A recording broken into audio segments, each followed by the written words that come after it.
Hi, welcome back to another CSRM podcast. Greg Linville joined today with Derek and Kat Linhart. And Kat, is that short for? Kathleen. Kathleen, not Catherine, but No. Kathleen. Nope. But we all know her as Kat. And as you know, we get together around these podcasts and we talk a lot about how local churches are doing their sports, rec, and fitness ministries. But we want to particularly introduce these folks to you today for a couple reasons. One is, Derek in many ways is a product of a church and the sports and rec ministry at that church. Kat came along a little later, but she has just been named as CSRM's new Office administrator. And so she's doing a lot of things there that we're going to get into in a little bit. But thanks for joining us. And whether you're on your treadmill with the earbuds or you're in your car commuting and you're listening or you're watching this in some way, welcome. So Derek, I want to just start with you just a little bit because we are actually filming in a church that you grew up in. Yep. And tell us about that sports ministry and that experience that you had growing up in this church. Well, one of my first passions as a young aspiring athlete was basketball, and basketball was probably one of the premier programs of First Friends Church as I was growing up, and so I was heavily involved. I remember 4th, 5th, and 6th grade travel teams, and we had some really good athletes. And actually, one of the products of one of our 6th grade travel teams is playing in the NBA Still right playing now. there. And there were many Division I caliber, Division II caliber, Division III caliber athletes that came out of that 6th grade group of boys we had, but That actually went on to play in college. Yes. Those are the divisions Yes. in college that they played in. Yes, and unfortunately, I wasn't one of them. I was more of a club sport athlete. But basketball, obviously, I was deeply rooted in that. And later on, I played a lot of baseball here too. And we grew up kind of playing at other churches around the area. And fortunately, near the end of my baseball career, we were able to put in some very beautiful fields that I still play softball at here at the church. So that's kind of been a newfound love for me, is playing softball now that I haven't touched a bat in probably 12 years. So, But you were a stellar high school athlete. You did play basketball, and, Yep. and you went on to college, and you played what sport in college?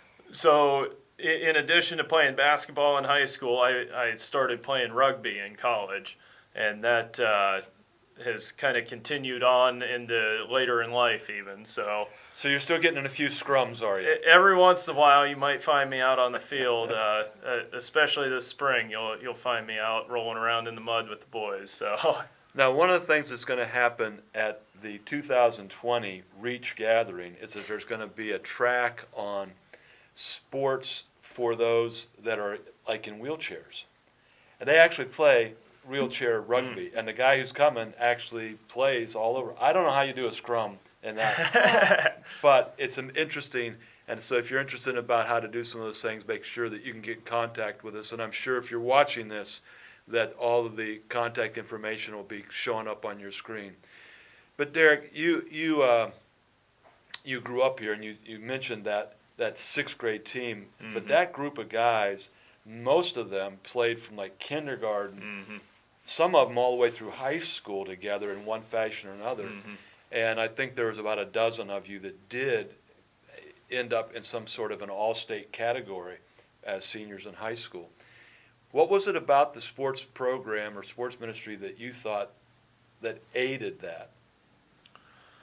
well, looking at the group of guys, we came from really diverse backgrounds. I mean, you had city kids, you had country kids, but it just, First Friends always just, it didn't matter, and we all spoke a universal language, and that was sports.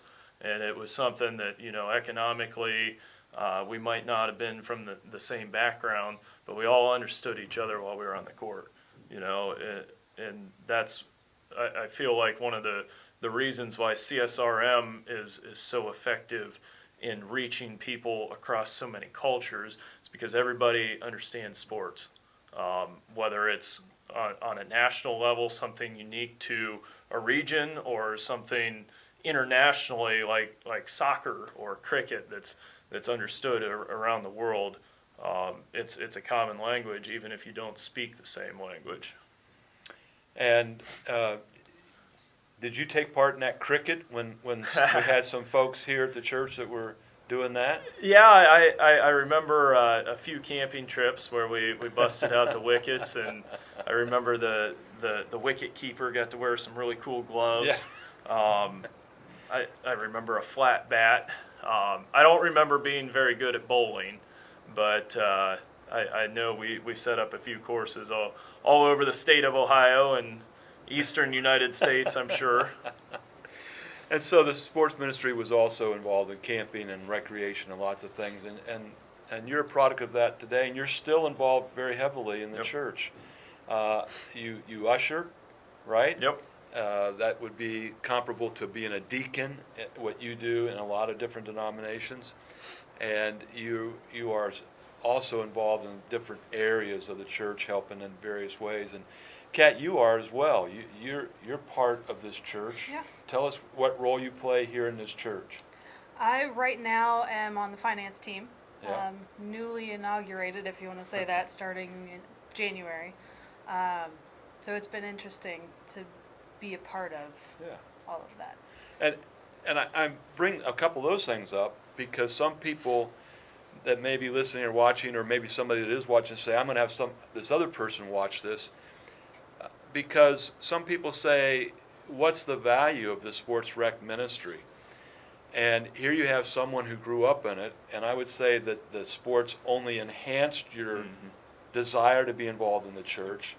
It connected through a lot of the different ways, children's ministry, youth ministry, other things that connected. And now today we've got leaders in the church because 20-some years ago or more, somebody put a team together that you played on. Yep. And I just think that this is something that our churches really need to be understanding. You guys want to speak to that at all? Oh, I know Kat will always attribute her participation in the church to me. This is where my roots were. She came from, real small town on the west side of Ohio where, I don't know if we'd consider First Friends a mega church, but a larger Compared church. to- You had never Yes. experienced a worship or No. a community No. of believers like this. No. You came. And we didn't have sports. We didn't have anything I didn't play in high school. I didn't No. play in college. So It was wasn't all really a new. foundation. No. And quite honestly, your interest more lie in the fitness aspect right. of things. You never really have, athletically, you've never been driven to compete, but you enjoy staying fit. You enjoy Right. staying active, weightlifting, running. So, a church like First Friends, where there are opportunities for everybody, no matter where your interests are, to meet with other believers and pursue a common interest is a opportunity she never had No. growing up. So And the truth be known, she's probably the most athletic person in the family. Don't know about that. But Kat, you have come now into a new role with CSRM, and I can't be more excited about that personally. And Kat's a person that I would describe as that she finds 7 additional things to do for the 3 that she's supposed to do, because her heart is so much of a servant, and what you do for everybody, Kat, everybody loves. But tell us a little bit about what exactly you will be doing. Some people out here don't understand maybe some of the background of what makes CSRM run, and you're maybe saying, I'm not sure I understand it all either. But Yeah. but tell us about what you'll be doing and what some of the surprises are. And Right now, as I understand it, so far I will be the main contact for anyone interested in CSRM, I'm going to be doing a lot of the money, financial parts of it, keeping people updated, running the behind the scenes parts of it. So there are lots and bits and pieces that I know I have not found all of those yet, but they will show up, I'm sure. And you have skills and I would even say maybe some passions for those kinds of things. You kind of gravitate toward that. I think you feel God's pleasure in those things because of who you are. Yeah, and everybody has their gifts, and mine is administration. So I kind of just go towards things that need organized, things that need filed, and things that need done, and done. Try to do them quickly and efficiently. So I like finding ways to make things smoother. Now you along the just, way. for a lot of people out there watching or listening, what you just said, thank God, finally he's answered our prayers, because that Linville rascal needs that more than anybody else. And if you haven't kept up to date, I've transitioned into a role of Director of Resource Development. So these podcasts, our 5th book is coming out here in a few weeks from our Overwhelming Victory Press. Our Agone Institute, which is a master's level courses for people who want to do sports ministry. If you have any of those interests, any of those things that you like to purchase the books, you'd like to get on these lists for these podcasts or anybody else, again, the information will be coming up on the screen. And also, if you want to directly connect with Kat, her contact information will be coming up on the screen as well.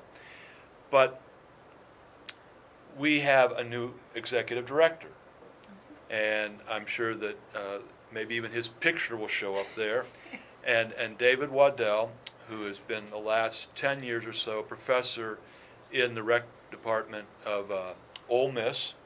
He's a rebel, and he's the executive director for CSRM, and he was about 20-some years as a sports director, sports rec minister at a church. So he has a great pedigree for this. And then we're also joined by some other people around the world. We have about 30 people around the world that had, in one way or another, service what we call some sort of staff. Global network partners. Some of these are volunteers. Some of them are retired. We have half a dozen that are retired, what we call staff emeritus. And then we have a number of us throughout the United States that are pulling together with an electronic office space, if you will. But Kat and Derek both, either one of you came on the board, and Derek will continue on the board here at least for the near future. What attracted you to CSRM? What are the things when you go home, Kat, and you say, "Oh my goodness, I had to work all that budget stuff out, or I had to get that straightened out"? Why do you keep doing that? Because it leads to what? What's in your heart? What do you see? Well, just having talked to and interacted with some of the global network partners we've met, they're just the absolute most incredible people, and definitely to call them God's gifts to this world are almost underselling their talents and what they do. Just the amount of hours that they pour into spreading the gospel and just everything does, all the places he travels to, just hearing their stories, it's a blessing just to be a part of that. And it feels like what we're doing is very small, but to support them in any way we can is just amazing. You've got to meet some of those folks. Mm-hmm. And Kat, how would you answer that? I feel like we're the pit crew to Mm-hmm. everything. Yep. That here we get to help them do what they really get to do really well. And they get to do what we do, and when I walk out of here, there's going to be a whole gym full of 5 and 6 year olds Mm-hmm. trying to learn how to play defense Yep. and pass a ball and shoot a ball. And what those global network partners, we have international staff, we have these global network partners that are volunteer staff but moving in some directions towards staff typically.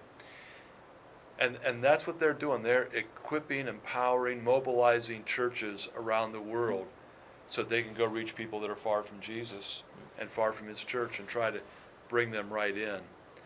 And so I like that terminology of pit crew. I had not thought of that before, but it's like we're there waiting to Yeah. help facilitate them and then send them back out on the track, if you will.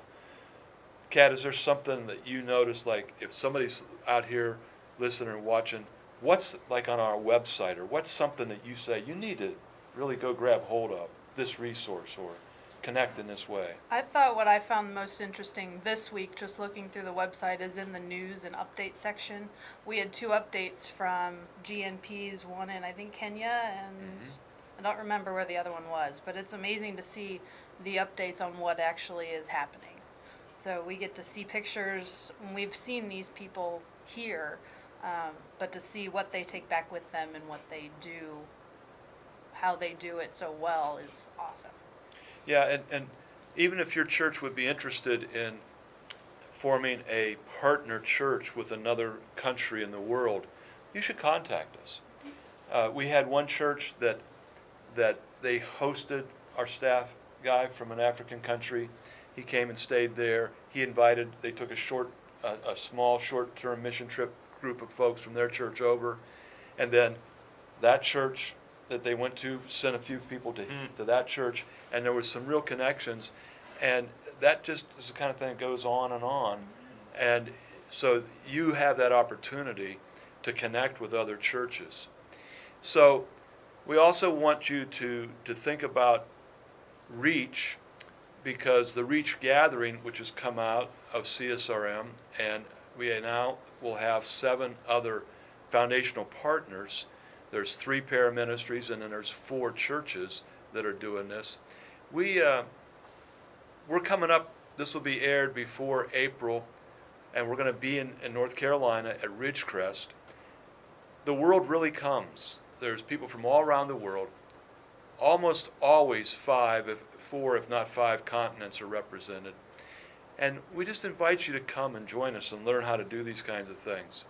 And that's the kind of stuff that Kat helps in that pit crew to make happen, and that Derek, as a board member with CSRM, helps with as well. Maybe you'd like to become a board member. Maybe you'd like to get involved. We have employment opportunities for you as well. CSRM is growing, things are moving, and we would really invite you to come and say, hey, how could I get more involved? Well, we're coming down to the last, around that last curve in the track, and we're coming down that stretch. That last words from you guys. We'll start with you, Derek. We'll leave the last word for Kat.